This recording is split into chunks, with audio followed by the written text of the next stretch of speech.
হাসান বসরি রাহমাতুল্লাহ আলাইহি বলেন, গুনাহ যদি করতে মন চায় কি করবা? এমন কয়েকটা জায়গায় যে গুনাহ করো, যেই জায়গায় গেলে তোমার গুনাহ জায়েজ হয়ে যাবে, গুনাহ নাই এমন জায়গায় যায় গুনাহ করবা। যদি গুনাহ করতে মন চায় তিনটা জায়গায় যায় তারপরে গুনাহ করো।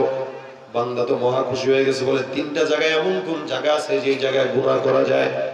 হাসান বসরি রাহমাতুল্লাহ আলাইহি ডাক দেয়া বলেন, এক নম্বরে প্রথম নাম্বার হলো এমন জায়গায় যে গুনাহ করো যেই জায়গায় দুনিয়ার সব মানুষ থাকবে না, তো থাকবে না, এমনকি আল্লাহ পাক রব্বুল আলামিন যেখানে তোমার গুনাহ দেখবে না। এমন কোন জায়গা আছে দুনিয়ায়? এমন জায়গায় যে গুনাহ করো যেখানে তোমার মাওলা তোমার দেখবে না। দুই নাম্বার, তুমি এমন জায়গায় যাও যেই জায়গায় গুনাহ করার মাধ্যমে আল্লাহ পাক রব্বুল আলামিনের ফেরেশতারা তোমার খাতা লিখবে না। বলেন তো দুনিয়াতে এমন কোন জায়গা আছে যেখানে কিরামান কাতিবিন লিখবে না? আছে নাকি? তিন নম্বরে, এমন জায়গায় যায় গুনাহ করো যেই জায়গায় যাওয়ার পর আজরাইল ফেরেশতা তোমাকে হত্যা করার জন্য যেতে পারবে না। এ মুসলমান, বিমান এমন একটা জিনিস যেখানে এক বিন্দু পরিমাণে ফাঁকা নাই, কিন্তু বিমানের ভিতরে মানুষ মারা যায়, কারণ আল্লাহ পাকের এমন একজন ফেরেশতা আজরাইল, যেই ফেরেশতার কোন জায়গায় যাওয়ার জন্য কারো অনুমতি লাগে না। আল্লাহ পাক তাকে সব জায়গায় যাওয়ার মতো ক্ষমতা দান করেছে। বান্দা ডাক দেয়া বলে, হুজুর যেই তিন জায়গার কথা বললেন, দুনিয়া ঘুরলেও এমন তিনটা জায়গা পাওয়া যাবে না। হাসান বসরি বলেন, যদি না পাওয়া যায় গুনাহ করার চিন্তাও কল্পনা করা যাবে না। ভাইরা আমার, যেখানেই যান না কেন সব জায়গায় আমার মাওলা দেখে। আল্লাহ পাক রব্বুল আলামিন এত এত নিয়ামত দেওয়ার পরে কোন বান্দা যখন গুনাহ করে, আল্লাহ পাক রব্বুল আলামিন বলেন সে কেমন জানো? উলাইকা কাল আনআমি বাল হুম আদাল। এ গরু ছাগল তো তার চাইতেও ভালো। আল্লাহ পাক রব্বুল আলামিন বলেন ওই বান্দাটা কুকুর শুয়োর জানোয়ার হায়াওয়ানের চাইতেও খারাপ। বরং আমি আল্লাহ ডাক দিয়া বললাম উলাইকা কাল আনআম। একটা কুকুর তো আল্লাহকে ভুলে না, একটা গরু ছাগল হায়াওয়ান জানোয়ার তো আল্লাহকে ভুলে না, কিন্তু তুমি মানুষ হওয়ার পরে তোমার জবানে আল্লাহর নাম নাই, নামাজ নাই, রোজা নাই, যাকাত নাই। তার মানে তুমি কুকুরের মতো, শুয়োরের মতো, হায়াওয়ানের মতো, বরং না তার চাইতেও খারাপ। এজন্য সমাজের ভিতরে অসংখ্য মানুষ আছে আল্লাহ পাক রব্বুল আলামিনের সঙ্গে নাফরমানি করে। আল্লাহ পাক যদি চাইতেন সমাজ ধ্বংস করতে পারতেন না? পারতেন না? দুনিয়াতে অসংখ্য নবীর উম্মতরা যারা আসছে, একটা গুনাহ করার সঙ্গে সঙ্গে কপালে লিখে দিয়েছে গুনাহগার। কিন্তু আপনার আমাকে আল্লাহ পাক এত মহব্বত করলেন। কেন মহব্বত করছেন জানেন? আখিরি জামানার পয়গম্বর মুহাম্মদুর রাসূলুল্লাহ সাল্লাল্লাহু আলাইহি ওয়াসাল্লাম, জবানটা খুলে বলেন সাল্লাল্লাহু। একবার পড়বেন 10টা রহমত, সুবহানাল্লাহ। আরো জোরে বলেন সুবহানাল্লাহ। এই যে সুবহানাল্লাহ বললেন, সওয়াব না গুনাহ হইল? কতটুকু সওয়াব? রাসূল করিম বলে, কোন বান্দা যখন একবার সুবহানাল্লাহর আওয়াজ দেয়, আল্লাহ পাক ওর জন্য জান্নাতের ময়দানে একটা সুন্দর ফলের গাছ লাগায় দেয়। এখন যারা বলছেন তাদের আরেকটা লাগছে, আরেকটা লাগছে, আরেকটা লাগছে। সুবহানাল্লাহ। যত বলবেন তত লাগবে। সুবহানাল্লাহ। এই কারণে ইসমাইল ইবনে বুখারী রাহমাতুল্লাহ আলাইহি বলেন, মুহাম্মদ ইবনে ইসমাইল আল বুখারী রাহমাতুল্লাহ আলাইহি উনার বুখারীর শেষ হাদিসটাই এই আমল দিয়া বলে দিয়েছেন যে এত তো হাদিস শুনলাই, অনেক শুনলা, সব হাদিস তো মনে থাকবে না, এটা একটু লাস্টে বয়ান করে দিলাম, মনে রেখো। আল্লাহর নবী বলেন, কালিমাতানি হাবিবাতানি ইলার রহমান খাফিফাতানি আলাল লিসান সাকিলাতানি ফিল মিজান সুবহানাল্লাহি ওয়া বিহামদিহি সুবহানাল্লাহিল আযীম। একবার পড়বা, এমন গাছ জান্নাতে লাগবে যেই গাছ গোড়া এত মোটা হবে, দ্রুতগামী ঘোড়া 100 বছর ধরে এলেও শেষ করতে পারবে না। জবান খুলে বলেন সুবহানাল্লাহ। আল্লাহ পাক রব্বুল আলামিন দয়া যদি না দিতেন, সুবহানাল্লাহ বললে কি সব হইতো? এই জন্য বলে না ভালো হয়ে যাও, পয়সা লাগে না। বলে না ভালো হইতে পয়সা লাগেনি? কথা কয় না। খারাপ হইতে, সিগারেট টানতে, মদ খাইতে লাগে, কিন্তু জিকির করবেন, এখানে বসে করবেন, সব লেখা শুরু হয়ে যাবে। সুবহানাল্লাহ। আরে সুবহানাল্লাহ বলার দরকার নাই, আগামীকাল ফজরের নামাজ দরকার নাই, খালি নিয়ত করেন যে ফজর পড়বো, তো এখন থেকেই সব লেখা শুরু হয়ে যাবে। আলহামদুলিল্লাহ। দেখছেন আমাদের প্রত্যেকটা জবানে জবানে আল্লাহ পাক সব লিখে রাখছে, কিন্তু এরপর আমরা জবান দিয়ে গীবত গাই, এরপর আমরা গীবত গাই, অথচ কথা বললেই সওয়াব। রাসূল বলেন সুবহানাল্লাহ বলো তো সওয়াব, নিয়ত করো তো সওয়াব। এইজন্য তাবলীগে গেলে দেখবেন ভাই নাম লেখান না, বলে না গেছেন কারা কারা? মাশাআল্লাহ এমপি সাহেব গেছে। আল্লাহ পাক কবুল করুক ওনাকে, বলেন আমিন। আমরা চাই এমপি সাহেব আমাদের মতো সুন্নতলা হয়ে যায়। তবলিগের সাথী, আমার বাপে তবলিগের সাথী বিদে আমারে মাদ্রাসায় পড়েছে। আমার বাবা সচিবালয়ে চাকরি করতেন, ভালো অফিসার পদে ছিলেন, 35 বছর চাকরি করছেন। ওনারা অনেক সময় আমার মা খালারা জিজ্ঞাসা করতো আর কি, খালুরা, তুমি এরকম একজন অফিসার হয়ে তোমার সন্তানকে এরকম মাদ্রাসায় দিছো, কি খাবে? আমার বাপে বলতো, আমি তো সরকারি চাকরিজীবী, আমার পোলা ডানা হয় ভিক্ষা করেই খাইলো, তারপরও খাক, আলেম হোক। আপনারা কি মনে করেন আলেমরা ভিক্ষা করে খায়? আজকে কি ওনার কাছে কেউ বলছে টাকা দেন? উনি কেন দিলেন? সওয়াবের নিয়তে, বলে না? কিসের নিয়তে? আমাদের একটা না একটা উসিলা তো লাগবে জান্নাতে যাওয়ার, কি বলেন? আরে ভাই, আল্লাহ পাক বলেন ওয়াবতাগু ইলাইহিল ওয়াসিলা। আমল দিয়ে আল্লাহর কসম কেউ জান্নাতে যেতে পারবে না, কেউ পারবে না, যদি কোনো আল্লাহ পাক রহম না করে। রাসূল হাদিসে বলেন, এক ব্যক্তি যাচ্ছে রাস্তা দিয়ে, তো তাকায় দেখে একটা কুকুর পিপাসার্ত। তা আল্লাহ রাসূল সাল্লাল্লাহু আলাইহি ওয়াসাল্লাম বলেন, এই লোকটা কুকুরকে পানি খাওয়াইলো। আপনারা তো কুকুর দেখলে লাথি দেন, কিন্তু এই নিকৃষ্ট প্রাণীকে পানি পান করানোর কারণে রাসূল বলেন, এই ব্যক্তিটা সারা জিন্দেগি গুনাহ করার সত্ত্বেও আল্লাহ পাক তারে মাফ করে জান্নাতি বানায় দিয়েছেন। কিসের কারণে? কুকুরকে পানি পান, ওসিলা এটা। আমরা ভাই আল্লাহর কাছে আমল নিয়ে যেতে পারবো না, কিন্তু বলতে পারবো, আল্লাহ আমি ওই কথাটা বলছিলাম, অমুকে ভাই নামাজ পড়ছিল আমার কথায়, আল্লাহ এর উসিলা আমারে জান্নাত দাও। আল্লাহ বলবে, যা, তোর তো আমল নাই, কিন্তু ওর উসিলায় তোরে জান্নাত দিয়ে দিলাম। যা, মাদ্রাসায় তুমি অর্থ দিয়েছিলা, সহযোগিতা করেছিলা, এই মাদ্রাসার দানের উসিলা তোমারও জান্নাত দিয়ে দিলাম। সুবহানাল্লাহ। আলহামদুলিল্লাহ। আপনাদের টাকা মাদ্রাসায় যায়, আপনারা যদি না দিতেন, অন্য একজন দিত, আপনি দেওয়ার দ্বারা আপনার কবরের হাসরের যে অর্থ সম্পদ ওটা জমা হইলো, সব আপনার বেশি হইলো না মাদ্রাসার বেশি হইলো? আপনার লাভ হইলো বেশি। এই হলো অবস্থা। তো কথা হইলো, আল্লাহ পাক রব্বুল আলামিন তবলিগের মেহনতের কারণে আমাদেরকে এই জায়গায় আনছেন। তো তবলিগে গেলে দেখবেন খালি বলবে নাম লেখান, নাম লেখান। কেন?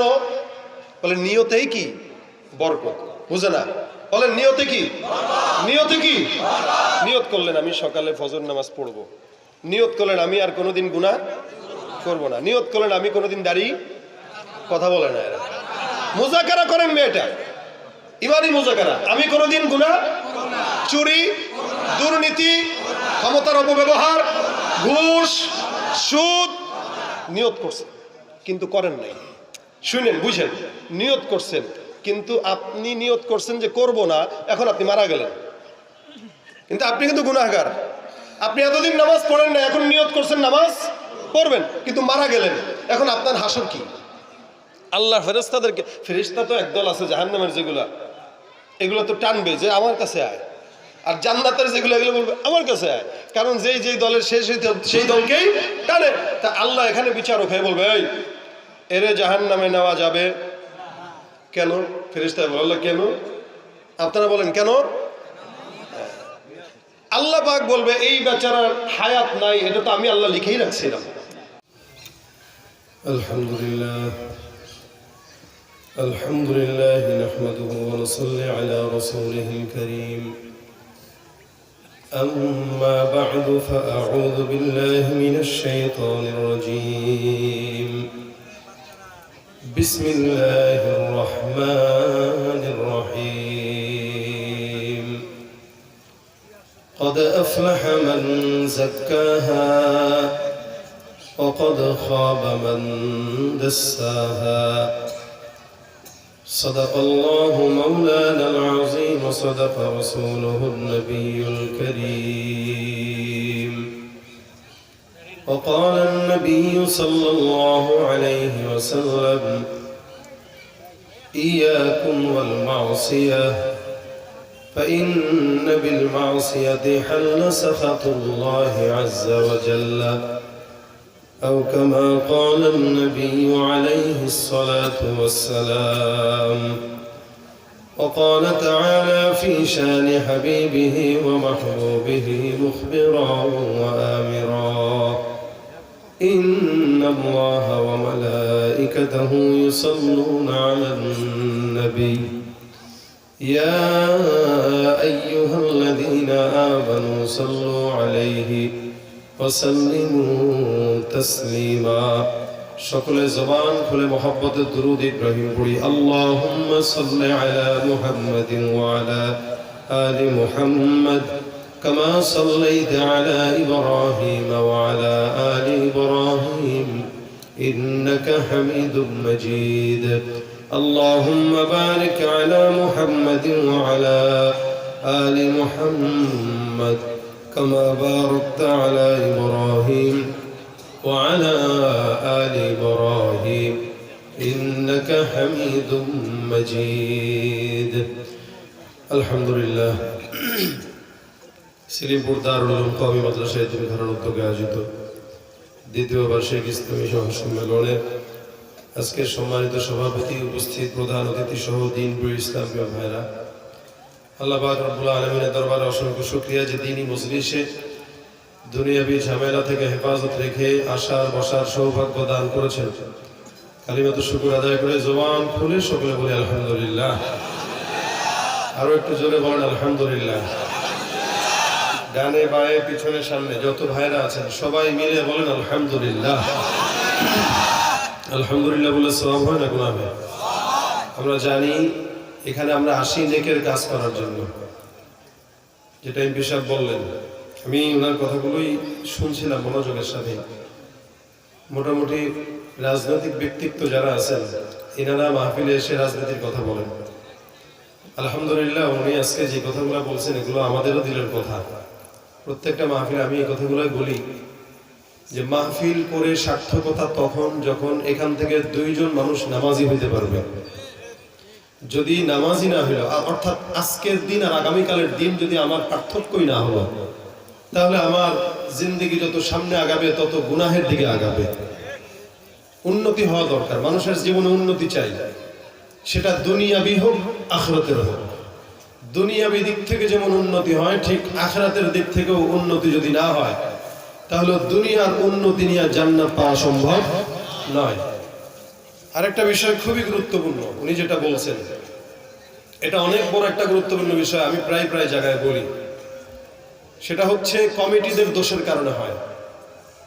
আজকে আমার জুমার মসজিদে একজন আসছে, এসে কান্না চোখে বলতেছে, হুজুর বিপদে পড়ে আপনার কাছে আসছি, জানুয়ারিতে একটা ডেট গুরুত্বপূর্ণ দরকার। কেন? কয়েকজনকে দাওয়াত দিয়েছিলাম, উনি এখন ফোনও রিসিভ করে না, কিছুই করে না। এখন শর্ত জুড়ে দিয়েছে তাদের হেলিকপ্টারে নেওয়া লাগবে। বুঝতে পারছেন? আমি বলে আমি কি করবো? হুজুর আপনি একটু দয়া করেন। ভাই, আমার মাসে প্রোগ্রাম করতে হয় 70 থেকে 80টা। মাসে দিন কয়টা? 30 দিন। এই শরীর অসুস্থ হোক সুস্থ হোক, কিছু মানুষের অসুস্থ হইতে নাই। যেমন ওনার অসুস্থ হওয়া হারাম। কেন? উনি অসুস্থ হওয়া মানে জনগণের ঝামেলায় পড়া, আমরা অসুস্থ হওয়া মানে কমিটি বিপদে পড়া। এই জন্য অনেক সময় কমিটিরা বলে, হুজুর অসুস্থ হইলেও মাহফিলে এসে মরে, এরপরে মাহফিলে আসে। কারণ মানুষ মনে করবে আমি আপনাকে দাওয়াত দিইনি। আপনাদের বিশ্বাস রাখতে যে আমাদের অসুস্থ শরীর নিয়েও আসতে হয়। এখন এই বেচারা বলল, যেমনি হোক আপনি আসেন। কেন ভাই? আমার তো সেদিন মাহফিল আছে 3টা, আমি কিভাবে যাব?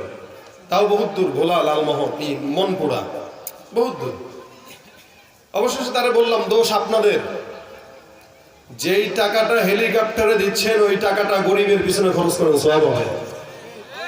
আমার এই বছরে মিনিমাম 10টার উপরে আসছে প্রোগ্রাম খালি হুজুর হেলিকপ্টারে। হেলিকপ্টার না কেন? হেলিকপ্টারে কেন আমাকে নিতে হবে? দিনের কথা যদি শুনতে হয় এলাকার ইমামকে দিয়ে শোনান। কেন হেলিকপ্টারে নিতে হবে? ওই টাকা গরিবের পিছনে খরচ করেন। তা উত্তরবঙ্গের লোকরা, যাদেরকে ত্রাণ দেওয়া লাগে, বন্যা থাকে, এই সমস্ত লোক যদি হেলিকপ্টারে নিতে চায় তা তো হয় না। এখন এই বেচারা শর্ত জুড়ে দিয়েছে। তা আমি তাদেরকে বললাম, দোষ আপনাদের। আপনারা দিনের মজলিসটাকে সার্কাসের ময়দান বানায় দিয়েছেন।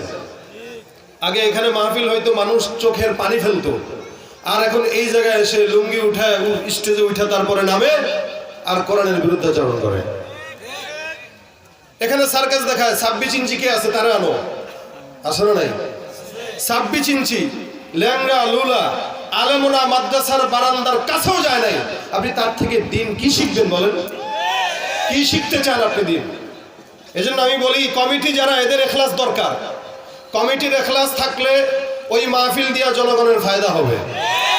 কমিটির এখলাসে খলত মলত কেন যে অমুক বক্তা আনবো ৮০,০০০ টাকা দিয়ে, মানুষ বেশি হবে, এখলাস তো এখানেই শেষ। তো ওই মাহফিলে মানুষের হেদায়েতটা হবে কি বলেন? কি হবে হেদায়েত? এজন্য আপনারা যারা আয়োজন করবেন, খালি এমন লোককে আনবো যারা নিলে হাজার হাজার মানুষ আসবে, তাহলে একটা মেয়ের এই নামাজ করান, যারা আর বেশি মানুষ আসবে। কথা বুঝেন নাই? আনেন। আপনার যদি সার্কাসে ইচ্ছা থাকে তাহলে আপনি এটাই করেন, আর যদি দিন ইচ্ছা থাকে আল্লাহওয়ালা বুজুর্গদেরকে আনেন যাদের কথায় নূর থাকবে, এই নূর নিয়ে মানুষ জান্নাত পর্যন্ত যেতে পারবে। কি রাজি আছেন ইনশাল্লাহ? কোনো সার্কাসে, এটা সার্কাসের ময়দান না। এখানে ওইটা হিন্দি গান গাইলাম, এখানে ওইটা কে সিগারেট কেমনে খাইলো ওইটা দেখাইলাম, এটা এই মজলিস না। আল্লাহি এটা এই মজলিস না। এই মজলিসে রাসূল সাল্লাল্লাহু আলাইহি ওয়াসাল্লাম বয়ান করেছেন, এই মজলিসের সামনে সাহাবা একরামরা বসা ছিলেন, সাহাবারা বসা ছিলেন, সাহাবীদের সামনে তাবেঈরা বসা ছিলেন, তাবেঈরা বসা ছিলেন, তাবেঈদের সামনে তাবেঈরা বসা ছিলেন। এমন করতে করতে এখন আমরা বসি, আপনারা সামনে বসেন। এটা রাসূলের জামানা থেকে চলে আসছে। সুতরাং কেউ যদি আবার দিনটাকে বন্ধ করার জন্য এটাও বলে যে ওয়াজ মাহফিল থাকা যাবে না, আমরা তাদেরকে বলবো এই দেশে ওয়াজ মাহফিল চলবে, কোনো গান চলবে না। এটাও মনে রাখতে হবে। তবে ওয়াজ মাহফিল চলার মতো এখানে সার্কাস বানানো যাবে।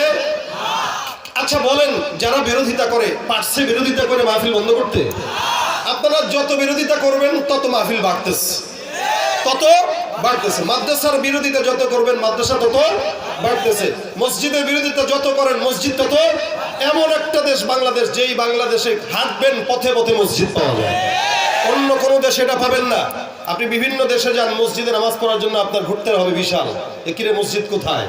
বাংলাদেশে হাঁটা লাগে না, এখান থেকে পা ফেলবেন 10 পা কদম বাইরে গেলে দেখবেন একটা মসজিদ আছে না নাই? এটা কেন? এদেশের মানুষের ইসলাম প্রিয়তার জন্য আল্লাহ পাক বাংলাদেশকে এত পছন্দ করেছেন, যার কারণে মহামারী, করোনা, কোন সাইক্লোন, আলহামদুলিল্লাহ আল্লাহ পাক বাংলাদেশের মানুষদেরকে ক্ষতি করান না। আলহামদুলিল্লাহ। এটা মানুষের ঈমান, এটা মানুষের কোরআনের প্রেমের কারণে, রাত জেগে জেগে এই মাদ্রাসার ছাত্রদের তাহাজ্জুদ গুজারের কারণে। এটা আমাদের, আমরা যে ঝড় কি বলি, আমরা অনেক সময় বলি যে আমরা এটাকে মোকাবেলা করেছি, না, মোকাবেলা করার সামর্থ্য আমাদের নাই। আল্লাহ পাক নিজে তার রহমত দিয়ে আমাদেরকে এখান থেকে উদ্ধার করেছেন। এজন্য এটা যেহেতু একটা মজলিস, দ্বীনের মজলিস, এই দ্বীনের মজলিসটাকে দ্বীন হিসেবে রাখবেন। এখানে যতগুলো কথা, আমি সংক্ষেপে অল্প কথা বলবো, এখান থেকে আরেক জায়গায় যেতে হবে। এই জন্য আমি আগেই বলে দিচ্ছি, আমি আধা ঘন্টা 40 মিনিটের বেশি কথা বলতে পারবো না। আলহামদুলিল্লাহ এমপি সাহেব আসছেন, আসাতে আমার সুযোগ হয়েছে, উনি আমার সময় থেকে কিছু কথা বলছেন, ওনার কথাগুলোও গুরুত্বপূর্ণ ছিল। তা আমি আপনাদেরকে 10টা পর্যন্ত সময় যতটুকু শোনাবো এতটুকু মানার নিয়তে দিলের ভিতরে তারপরে শুনবেন। রাজি আছেন ইনশাআল্লাহ? এতটুকু বিশ্বাস ইনশাআল্লাহ আপনাদের এমপি সাহেবও রাখতে পারে, আপনারাও রাখতে পারেন। অন্তত আমাদের কাছ থেকে কোনো হিন্দি গানের নকল গান পাবেন না, আমাদের কাছ থেকে কোনো সার্কাস পাবেন না, কে সিগারেট কেমনে খাইলো, কে কেমনে কি করলো, এগুলো আলহামদুলিল্লাহ পাবেন না। বিশ্বাস আছে তো? আছে ইনশাআল্লাহ? তাহলে যতটুকু বলবো এতটুকু মনে নিয়তে শুনবেন, দিলের নিয়ত দিয়ে, দিলের কান দিয়ে শুনবেন। বিশেষ করে যুবকেরা, আমি সব জায়গায় দেখি যুবকরা বেশি, আমরাও যুবক, আপনারাও যুবক। আজকে সমাজ চলতেছে এই যুবকদের কাজের কারণে। দেখেন না, সমাজে যত যত নেতৃস্থানীয় লোক অধিকাংশই যুবক। কেন? যুবক পরিবর্তন তো সমাজ পরিবর্তন। এই কারণে যুবকদেরকে ওয়াজ করি বেশি। যুবকরা মাহফিলে আসলেই হবে না। আমি অনেক সময় দেখি যেই যুবকেরা মাহফিলে আসে এরা আবার গানের কনসার্টও করে। আরে এক এলাকায় গেলাম মাহফিলে, ওখানে মাহফিলের পরে মারামারি, 2 গ্রুপ। কিরে ভাই মারামারি কেন? কজন মাহফিলের অর্ধেক টাকা দিয়ে অর্ধেক যুবক সকালবেলা ডাল খেতে গেছে। কি খেতে গেছে? এখন আপনারা বুঝতেছেন না এটা কি? দেখেন অবস্থা। তাহলে এই যুবকদের মাহফিল করার উদ্দেশ্যটা কি বলেন? কোনো ফায়দা আছে? কথা বুঝেন, ফায়দা আছে? নাই। এই কারণে যুবক ভালো তো সমাজ ভালো। আমি যুবকদেরকে সবসময় বলি, ভাই রাসূল সাল্লাল্লাহু আলাইহি ওয়াসাল্লাম কিয়ামতের আলামত হিসেবে এই কথা বলেছেন, শেষ জামানায় অল্প বয়সে মানুষদের মরণ হবে। বর্তমানে দেখেন 70-80 বছরের মানুষ হাসপাতালে ভর্তি আছে, মরে না। আল্লাহর কাছে বলে আল্লাহ মরণ দাও, আল্লাহর কাছে চাইয়াও মরণ পায় না। কিন্তু যুবকরা 18 বছর 20 বছর রাস্তায় অ্যাক্সিডেন্টে মরে না? হুট করে মারা গেছে, হয় না? কিয়ামতের আলামত। এখন আপনি যদি মনে করেন 40 বছর বয়সে নামাজ ধরবো, 40 বছর বাঁচবেন, কোনো গ্যারান্টি আছে? আমি ঢাকায় যেতে পারবো কিনা গ্যারান্টি তো নাই। কোত্থেকে আপনি গ্যারান্টি পান? এই কারণে যুবকেরা কোনো মাদক দ্রব্য, সন্ত্রাসী, চোরাচালানি, এই সমস্ত কোনো খারাপ কাজে যুবকেরা থাকবে না। রাজি আছেন ইনশাআল্লাহ? বেশি দরকার নাই, বেশি দরকার নাই, 10-15 জন যুবক একসঙ্গে হয়ে যায় যে আমরা প্রশাসনের সহযোগিতায়, চেয়ারম্যানের সহযোগিতায়, এমপি মন্ত্রীর সহযোগিতায় এলাকায় দিনের কাজ করব। অর্থাৎ এই এলাকায় কোনো চাঁদাবাজি চলবে না, কোনো সন্ত্রাসী চলবে না, কোনো মাদক চলবে না, কোনো দুর্নীতি চলবে না, কোনো ঘুষ সুদ চলতে পারবে না। 10-15 জন যুবক এক হয়ে যান, এলাকা শান্তির এলাকা হতে 1 মাস লাগবে, বেশি লাগবে না। সব দায়িত্ব খালি এমপির, সব দায়িত্ব খালি প্রশাসনের, সব দায়িত্ব চেয়ারম্যানের না। আপনার আমার দায়িত্ব, কারণ আমি আপনি এদেশের নাগরিক। আমি আপনি এদেশের কি নাগরিক হিসেবে এই দেশ সুন্দর হয় এমন কিছু করার জন্য আমারও দায়িত্ব আছে। দেশ যেন বিপথে না যায় এটার দায়িত্ব আমারও আছে। আজকে ওনার সামনে বলতেছি এটা। আপনারা যদি, উনি যেহেতু নামাজের দাওয়াত দিচ্ছেন, আপনারা যদি বলেন হ্যাঁ এমপি সাহেব, চেয়ারম্যান সাহেব, আপনারা যারা আছেন চলেন আমরা সবাই একসঙ্গে মসজিদে জামাতের সঙ্গে নামাজ আদায় করব। একজন এমপির পিছনে আরো 100 জন মানুষ নামাজে মসজিদে ঢুকবে, একজন চেয়ারম্যানের পিছনে 50 জন ঢুকবে, ঠিক না? তাহলে এলাকা কি শান্তি থাকবে না অশান্তি থাকবে? জোরে বলেন, জোরে বলেন। নামাজ চান না চান না? চান না চান না? দাবি করেন আমরা সবাই, কি বলেন তো? জোরে বলেন। কেউ মুসলমান দাবি করলো কিন্তু নামাজ নাই, রাসূল বলেন লা, যার নামাজ নাই তার ঈমানও নাই। যার নামাজ নাই তার ঈমান নাই। ঈমান আর কুফরের ভিতরে পার্থক্য কি? জোরে বলেন, জোরে বলেন। ঈমান আর কুফরের ভিতরে পার্থক্য কি? তাহলে যার নামাজ নাই তার কি নাই? তুমি রমজান এলে রাখো না রোজা, দিনকে করো আঘাত, পয়সা করির নেই তো অভাব, দাও না তো যাকাত। আছে না নাই? রমজান এলে রাখো না রোজা, দিনকে করো আঘাত, পয়সা করির নেই তো অভাব, দাও না তো যাকাত। তুমি ইমানদারির বড়াই করো, নেই তোমার ঈমান, ইমানদারির বড়াই করো, নেই তোমার ঈমান। তুমি কেমন মুসলমান, তুমি কেমন মুসলমান, তুমি কেমন মুসলমান? নামাজের সাথে নাই পরিচয়, মানো না কোরআন, নামাজের সাথে নাই পরিচয়, মানো না কোরআন। তুমি কেমন মুসলমান?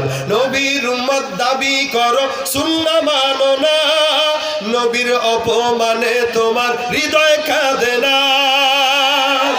তুমি নবীর উম্মত দাবি করো, সুন্নাহ মানো না, নবীর অপমানে তোমার হৃদয় কাঁদে না। তুমি বিজাতীয় সংস্কৃতিতে শোভেছ পরাণ, বিজাতীয় সংস্কৃতিতে শোভেছ পরাণ। তুমি কেমন মুসলমান, তুমি কেমন মুসলমান? নামাজের সাথে নাই পরিচয়, মানো না কোরআন। তুমি কেমন মুসলমান? ঠিক না? মুসলমান দাবি করলে নামাজ দরকার আছে না নাই? আল্লাহ পাক এই কারণে বলেন ক্বাদ আফলাহা মান যাক্কাহা। এই মানুষকে ধোঁকা দেয় কয়টা জিনিস বলেন? 2টা। বলেন, জোরে বলেন। এগুলা বলাইতেছি কেন, মনে থাকবে? খালি হা করে শুনবেন, বাসায় যাবেন, সকালবেলা হুজুর ফাটাই ফেলছেন। কি ফাটাইছে? মনে নাই। এই জন্য তো নামাজ নাই। মনে থাকলে ঠিকই এগুলা মানতো, মনে থাকে না বলেই মানে না। মানুষকে ধোঁকা দেয় কয়টা জিনিস? 2টা। একটা নফস, আরেকটা শয়তান। যেহেতু শয়তানকে আমি কন্ট্রোল করতে পারবো না, নফসকে আমি কন্ট্রোল করতে পারবো, যার কারণে আল্লাহ বলছেন ক্বাদ আফলাহা মান যাক্কাহা। আল্লাহ বলেন তারা সফল হয়ে গেছে যারা তাদের নফসকে পবিত্র করেছে। সুবহানাল্লাহ। দেখেন উদাহরণটা এরকম, আপনি ব্যবসায় একটা জিনিস ফলো করলেন, ফলো করার পরে আপনি এটাতে সফল হয়েছেন। আপনার উদাহরণ দিয়ে একজন আরেকজনকে বলতেছে, এই জানো তুমি তো এই ব্যবসা নতুন শুরু করছো, অমুকে এই ব্যবসাটা করতো, আগে একটা দোকান ছিল, এখন 10টা দোকান মার্কেটে। সে কি পন্থা অবলম্বন করছে জানো? বলে কি এই পন্থা। সুতরাং সে এই পন্থা অবলম্বন করার কারণে সে ব্যবসায় সফল হয়ে গেছে। তো তার মানে তুমিও যদি করো তুমিও সফল হবে। আল্লাহ পাক বলেন যারা নফসকে পবিত্র করেছে তারা সফল হয়ে গেছে। ক্বাদ আফলাহা মান যাক্কাহা। এখানে কথা হলো 2টা। ওয়াকাদ খাবা মান দাসাহা। প্রথম আয়াতে আল্লাহ পাক রব্বুল আলামিন বলেন ক্বাদ আফলাহা মান যাক্কাহা, কোন বান্দা যখন তার অন্তরকে পরিচ্ছন্ন করে তাজকিয়াতুন নফস করে, তাজকিয়াতুন নফস করার জন্য বান্দাকে মসজিদে যাওয়া লাগে, মজলিসে যাওয়া লাগে, উলামা ইকরামদের মজলিসে, দাওয়াত ও তাবলীগের মেহনতে, জিকিরের মজলিসে গেলে তাজকিয়াতুন নফস হয়। আল্লাহ পাক রব্বুল আলামিন বলেন কদ আফলাহা মান যাক্কাহা, কোন বান্দা যখন তার নফসকে পবিত্র করবে আল্লাহ পাক রব্বুল আলামিন ওই বান্দাকে দুনিয়াতেও সফলতা দান করে দিবেন। ওয়াকাদ খাবা মান দাসসাহা, কোন বান্দা যখন তার অন্তরকে কলুষিত করবে আল্লাহ পাক রব্বুল আলামিন ওই বান্দাকে ধ্বংস করে দিবে। অর্থাৎ নফস যার কলুষিত হয় ওই বান্দাকে আল্লাহ পাক ধ্বংস করেন, নফস যার পুত পবিত্র হয় ওই বান্দাকে আল্লাহ পাক রব্বুল আলামিন সফলতা দান করেন। সুবহানাল্লাহ। ভাইরা আমার, আল্লাহ পাক রব্বুল আলামিনের হাবিব বলেন এই কারণে ছোট থেকে ছোট গুনাহ থেকে বাঁচো। ইয়াকুমুল মুহাররাকাত, রাসূল করিম সাল্লাল্লাহু আলাইহি ওয়াসাল্লাম বলেন বান্দাকে, বান্দারা তোমরা যারা দুনিয়ার জমিনে বসবাস করো, আল্লাহ পাক রব্বুল আলামিনের হাবিব বলেন দুনিয়ার জিন্দেগিতে যত যত ছোট ছোট গুনাহগুলো আছে এই গুনাহ থেকে নিজেদেরকে হেফাজত করো। মনে রাখবেন সারা রাত জেগে তাহাজ্জুদ পড়ার নাম বুজুর্গিরা, সারা দিন দান করার নামও বুজুর্গিরা, সারা দিন মাথায় পাগড়ি দেওয়ার নামও বুজুর্গিরা। সবচাইতে বড় বুজুর্গ সে যেই ব্যক্তিটা ছোট থেকে ছোট গুনাহ থেকে নিজেকে বাঁচায়। ছোট থেকে ছোট গুনাহ থেকে বেঁচে থাকেন, নামাজ বেশি দরকার নাই, 5 ওয়াক্ত নামাজ পড়বেন, হালাল খাবেন, হারাম থেকে বেঁচে থাকবেন, মাদক দ্রব্য থেকে নিজেকে বাঁচায় রাখবেন, সন্ত্রাস থেকে বাঁচায় রাখবেন, ঘুষ থেকে বাঁচায় রাখবেন, জেনা থেকে বাঁচায় রাখবেন। অর্থাৎ ছোট গুনাহকে কেমন বড় মনে করবেন? সাহাবা আজমাইনরা বলে আমরা ছোট থেকে ছোট গুনাহকে এমন বড় মনে করতাম যেন একটা পাহাড়ের নিচে আমরা বসা, আল্লাহ পাক এই পাহাড়টাকে ধসায় দিবে, আমরা পাহাড়টার নিচে পড়ে মারা যাব। একটা ছোট গুনাহকে আমরা পাহাড়ের সমান মনে করতাম। আর গুনাহগাররা রাসূল করিম সাল্লাল্লাহু আলাইহি সাল্লাম বলেন গুনাহগার বান্দা একটা ছোট্ট গুনাহকে, একটা বড় গুনাহকে কতটুকু ছোট মনে করে দেখেন। একজন গুনাহগার বান্দা একটা গুনাহকে এত ছোট্ট মনে করে যে তার নাকের সামনে মাছি উড়লো, সে এটাকে একটা তালি দিয়ে উড়ায় দেয়। এই নাকের উপরে মাছি তাকে যত হালকা মনে হয় ওই বান্দাটা তার গুনাহটাকে তার চাইতে বেশি হালকা মনে করে। এ মুসলমান, এই কারণে রাসূল করিম সাল্লাল্লাহু আলাইহি সাল্লাম বলেন তোমরা গুনাহ থেকে বেঁচে থাকো। ইয়াকুম ওয়াল মাসিয়া ফা ইন্না বিল মাসিয়াতি হাল্লা সাখাতুল্লাহি আযজা ওয়া জাল। আল্লাহ পাক রব্বুল আলামিন গুনাহের কারণে বেশি বেশি রাগান্বিত হন। আর আল্লাহ পাক রাগান্বিত হলে কি করেন? মুসা পয়গম্বর আলাইহিস সালাতু ওয়াস সালাম আল্লাহর কাছে প্রশ্ন করেন, আল্লাহ আপনি রাগ করলে কি করেন? মুসা নবীর উম্মতকে ডাক দিয়ে বলে, হে পয়গম্বর মুসা, আল্লাহ পাক রব্বুল আলামিন যখন রাগ হবে বুঝবো কিভাবে? আল্লাহ নবী মুসা ডাক দিয়ে বলেন, কেমনে বুঝবা জানো? আল্লাহ যদি রাগ হয় আলামত শুনেন খেয়াল করে। আল্লাহ যদি রাগ হয় বুঝবেন কিভাবে? বাপ যদি রাগ হয় দেখবেন সন্তানের সঙ্গে কথা বলে না। মা যদি রাগ হয় দেখবেন সন্তান ডাক দিলেও মা ডাকে শোনা সাড়া দেয় না। সন্তান যদি রাগ হয় মা বাবার সঙ্গে সন্তান কথা বলতে চায় না।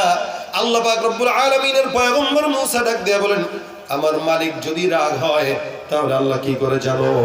আল্লাহ পাক যখন কোনো ব্যক্তির উপরে, কোনো জাতির উপরে, কোনো দেশের উপরে রাগ করে, ওই জাতির জন্য যেটা যখন দরকার তখন সেটা আবার আল্লাহ পাক আসমান থেকে দেন না। বৃষ্টির সময় দেখেন না বৃষ্টি আসে না, অসময়ে বৃষ্টি এসে দেশের ভিতরে বন্যা ভরে যায়। যখন যেটা দরকার তখন সেটা না দেওয়া মানে আল্লাহ পাক রাগান্বিত হয়ে যাওয়া। সমাজের ভিতরে এখন এই জিনিসটা দরকার, সমাজের ভিতরে এখন ওই জিনিসটা দরকার, কিন্তু আল্লাহ পাক দেয় না। শীতের মাস চলে আসছে, এখনো তেমন ভাবে শীত আসে নাই, তার মানে বোঝা গেল যখন যেটা দরকার তখন সেটা না দেওয়া আমার আল্লাহ পাক রব্বুল আলামিনের রাগান্বিত হওয়ার কারণ। এটা মুসা পয়গম্বর বলেছেন, এই কারণে কি করবা? আল্লাহর রাগকে নিভায় দাও। কিভাবে আল্লাহ পাক রব্বুল আলামিনের রাগ নিভে যায়? আল্লাহ পাক রব্বুল আলামিনের হাবিব বলেন, যখন গুনাহ হয়ে যায় তখন সঙ্গে সঙ্গে আস্তাগফিরুল্লাহ পড়ে দাও। কারণ একজন ফেরেশতা বান্দার জন্য লেখার জন্য রেডি থাকে। আল্লাহ পাক বলেন, ওয়া ইন্না আলাইকুম লাহাফিজিন কিরামান কাতিবিন, তোমাদের জন্য আমি আল্লাহ পাক তোমাদের সবকিছু সংরক্ষণ করার জন্য ফেরেশতা দিয়ে রাখলাম। মানুষ মনে করে কিরামান কাতিবিন দুইটা ফেরেশতা, বলে না, কিরামান কাতিবিন মানে দুইজন সম্মানিত ফেরেশতা। অর্থাৎ একজন ডান পাশে আর একজন বাম পাশে। চুরি করেন টেবিলের নিচ দিয়া, ঘুষ খান টেবিলের নিচ দিয়া, সুদ খান, যাই করেন না কেন, সমস্ত কিছু দুনিয়ার কোন ক্যামেরায় না থাকলেও আমার মাওলার ক্যামেরায় আছে না নাই? আল্লাহ পাক রব্বুল আলামিন বলেন ইয়ালামুনা মা তাফআলুন, তোমরা কি করবা? সমুদ্রের তলদেশে যাও, ওই জায়গায় যাওয়ার পর যতই গুনাহ করো না কেন, আসমানের উপরে যদি কোনো গুনাহ করো, জমিনের নিচে দেবেও যদি কোনো গুনাহ করো, দুনিয়ার কেউ না দেখলেও দেখেন কে? আল্লাহ। বলেন তো কে? মুসলমান, আমার রব্বুল আলামিন বান্দা কোন জায়গায় কি অবস্থায় থাকে কোন জিনিস আল্লাহ পাকের নজরের বাইরে নয়। অর্থাৎ আপনি যেখানে যান না কেন, ফাইনামা তুওয়াল্লু ফাতাম্মা ওয়াজহুল্লাহ, আল্লাহ পাক রব্বুল আলামিনের দিকে কিন্তু মুখ ঘুরানো লাগে। দুনিয়ার সিসি ক্যামেরা দেখার কারণে চোর যখন চুরি করতে যেও চুরি বন্ধ করে দেয়, আল্লাহ পাক রব্বুল আলামিনের সিসি ক্যামেরা বান্দার প্রত্যেকটা বসমে বসমে লাগানো আছে। যার কারণে আল্লাহ বলেন কি করবা, কোন জায়গায় যাবা, এমন জায়গায় যাও। এক আল্লাহওয়ালা বুজুর্গের কাছে এক বান্দা এসে ডাক দেয়, বলেন হুজুর আমার তো গুনাহ করতে মন চায়, কি করব? হাসান বসরি রাহমাতুল্লাহ আলাইহি বলেন গুনাহ যদি করতে মন চায় কি করবা? এমন কয়েকটা জায়গায় যে গুনাহ করো, যেই জায়গায় গেলে তোমার গুনাহ জায়েজ হয়ে যাবে, গুনাহ নাই, এমন জায়গায় যায় গুনাহ করবা। যদি গুনাহ করতে মন চায় 3টা জায়গায় যায় তারপরে গুনাহ করো। বান্দা তো মহা খুশি হয়ে গেছে, বলে 3টা জায়গায় এমন কোন জায়গা আছে যেই জায়গায় গুনাহ করা যায়? হাসান বসরি রাহমাতুল্লাহ আলাইহি ডাক দেয়া বলেন, এক নম্বরে প্রথম নাম্বার হলো এমন জায়গায় যে গুনাহ করো যেই জায়গায় দুনিয়ার সব মানুষ থাকবে না, তো থাকবে না, এমনকি আল্লাহ পাক রব্বুল আলামিন যেখানে তোমার গুনাহ দেখবে না। এমন কোন জায়গা আছে দুনিয়ায়? এমন জায়গায় যে গুনাহ করো যেখানে তোমার মাওলা তোমার দেখবে না। 2 নাম্বার, তুমি এমন জায়গায় যাও যেই জায়গায় গুনাহ করার মাধ্যমে আল্লাহ পাক রব্বুল আলামিনের ফেরেশতারা তোমার খাতা লিখবে না। বলেন তো দুনিয়াতে এমন কোন জায়গা আছে যেখানে কিরামান কাতিবিন লিখবে না? আছে নাকি? 3 নম্বরে এমন জায়গায় যায় গুনাহ করো যেই জায়গায় যাওয়ার পর আজরাইল ফেরেশতা তোমাকে হত্যা করার জন্য যেতে পারবে না।